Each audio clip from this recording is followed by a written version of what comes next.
الزمالك واول مباراه افريقيه تحت قياده جوزيه جوميز بيكسب ابو سليم الليبي في الجزائر. نروح لتشكيل الماتش. بدأ جوميز التشكيل بعودة في حراسة المرمى، عمر جابر شمال، نيمار يمين، حمزة وحسام في القلب، وعودة الثنائية الأخطر في عالم الساحرة المستديرة رؤى ودونجا. مصطفى شلبي شمال، زيزو يمين، اوباما في القلب، وناصر منسي مهاجم بس حقيقي مش وهمي. نيجي بقى المشاكل مع التشكيل. رؤى مفيش اي داعي ان احنا نشوف رؤى، يا راجل نسينا ان هو في الفرقه. ما انت معاكش حاجه، ما انت معاك احمد حمدي، ما انت معاك صبحي تلعبه في المكان ده هيأدي برضه. بدأنا الماتش بشكل عظمه، ضغط بقى وسيطره واستخلاص وحاجه ايه.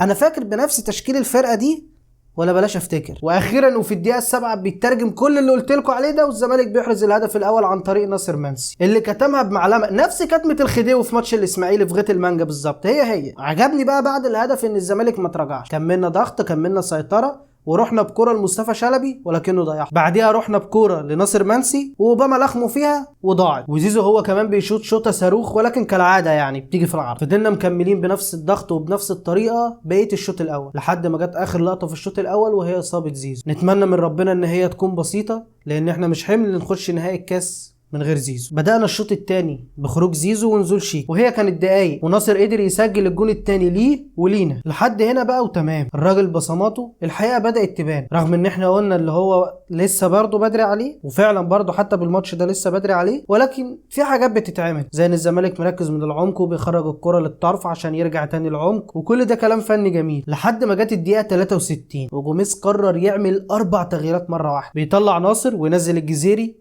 يطلع دونجا وينزل احمد حمدي، يطلع اوباما وينزل ترافيس موتيابا، ويطلع حمزه المسلوسي وينزل ياسر حمد. هنا بقى نقف شويه لان التغييرات دي ما ينفعش تعدي كده. ناصر فايق ومسجل والجزيري مغرقنا في الغيط هناك بتاع المانجا، ما كانش ليها لازمه تبدله، هي ماشيه حتى لو تعبان عمال بينكش وعامل شغل وبياخد الكره الثانيه وبتاع، سيبه. زائد ان الجزيري ما هواش يعني الحلو قوي اللي هتنزله يجيب لك جونين وثلاثه يعني. دونجا باحمد حمدي، انا عايز اشوف احمد حمدي، فانك تنزل احمد حمدي دي حاجه كويسه بس مش مكان دونج، مكان رؤى اللي قلنا انه ما ينفعش اصلا يبدا. خرجت اوباما ونزلت ترافيس. الحقيقه الواد ترافيس حلو بس انا خايف اقول عليه حلو لان سامسون بدا اول ماتش حلو، فخلينا كده مع الواد واحده واحده لغايه لما نشوف كده اخره ايه. نيجي بقى للتغييره الرابعه ودي جابت لي جلطه. حمزه المسلوسي مكان ياسر حمد. ماشي، عايز تنزل ياسر، عايز تديله دقايق، عايز تطمن عليه، تامن المدافع الثالث بتاعك مش على حساب حمزه. خط الدفاع كله يتغير الا حمزه، انت ما عندكش اصلا غير حمزه. عايز تشوف ياسر يبقى تطلع حسام عبد المجيد لكن ما تطلعش حمزه. وادينا شفنا الدفاع فتح وابتدوا لاول مره يروحوا علينا